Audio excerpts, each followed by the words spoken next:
Hello and welcome to today's March Power Play. Today we're going to be talking about mastering task assignment, how to align the right roles to the right people during workforce changes. We know that there's a lot of workforce changes going on right now, whether you work for a small business, whether you work for a major corporation, and definitely if you work for government. So let's just take our quick 5 minutes today to talk about how you're going to make sure that you have the right roles assigned to the right people. So, first of all, you want to be able to prioritize your core task.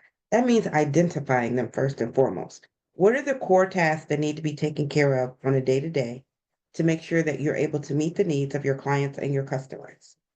Once you identify those tasks, then let's prioritize them.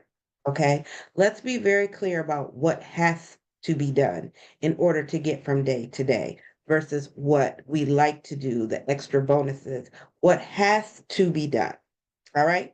Once you've got that down, then what you're going to need to do is, you know, what needs to be done. Let's find out who can do it. So, second, you want to look at your employees and you want to be able to assess their strengths. A lot of times you can use a tool like a skills matrix to be able to say who knows how to do which task. Okay. And what you hope to find is that you will have people who are able to do multiple tasks. Okay. But if by some chance you don't have people who can do multiple tasks, that's where the third key comes in. Again, we've been talking about that a lot this month. Cross training, making sure you have at least two people who can do every task from beginning to end. All right. So the first thing that you want to do is you want to know what's important, what has to be done. What tasks have to be done? What are the core tasks? And then prioritize them. Put them in the order, the importance of how they need to be done, what needs to be done. Secondly, take the time out to look at your workforce and determine who knows how to do what. Create a skills matrix where you can keep track of who knows what and who is learning what. Because again, with step three, you want to make sure that you are cross training.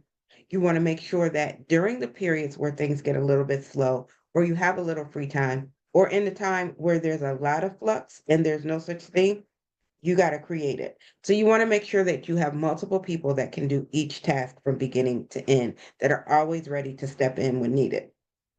Once you implement these strategies, you're able to prioritize those core tasks, you're able to determine who can do what, and you're able to better cross train across your organization so you have a better group of people who are more multiple skill talented to be able to do all of the things. Then you're going to be able to maintain your productivity even while things may be going on in the world. Even when the workforce is changing, even when people are retiring, even when people are resigning, you're going to be able to at least maintain your productivity. And in some instances, for companies that are really good at putting these things in place, you're going to be able to increase your productivity, which is going to make a better bottom line for you. So, if this is something that you definitely know that you need, I want to encourage you today to take one step and identify those core tasks.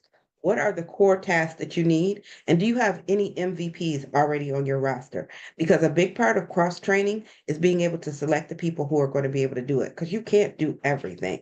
So you want to make sure that you have the right people doing the right task the right way. So today's first step, your actionable strategy is to figure out, discover, identify those core tasks and begin to work on that skills matrix.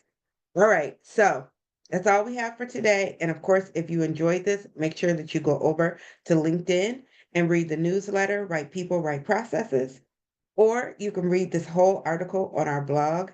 It's in the receipts, shifts to streamline on my website. Um, and make sure that you share this and subscribe to the YouTube channel below. Make sure you share this with 3 people. This is our second to the last one. We have one more after this, and then we're going to figure out what we're doing next month because from what I'm hearing, you guys have really been loving it. So keep the feedback going, and we're going to continue to be able to share little things with you every day, every week, so that you can ensure that you have the right people doing the right processes the right way. All right, see you later.